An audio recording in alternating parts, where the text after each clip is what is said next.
रात को 9 बजे पति ऑफिस से घर आया। पत्नी ने आते ही उससे लड़ना शुरू कर दिया क्योंकि वह उसे पसंद नहीं करती थी। पति ने कहा, मुझे खाना तो दे दो, बहुत भूख लगी है।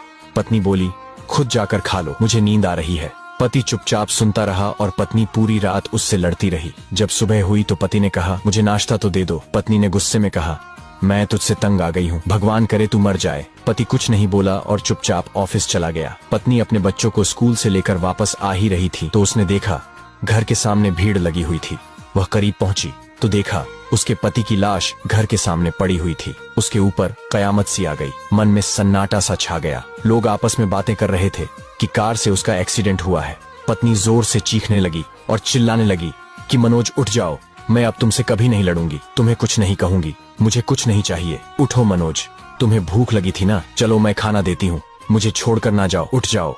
लेकिन मनोज कैसे उठता, उसे तो उसकी बद्दुआ ने मार दिया था। मनोज के जाने के बाद पत्नी को दुनिया के रंग नजर आने लगे, रिश्ते बदलते दिखने लगे, उसके अपने उससे मुंह मोड़ने लगे, दुनिया के लोग उसे गंदी नजरों से देखने लगे।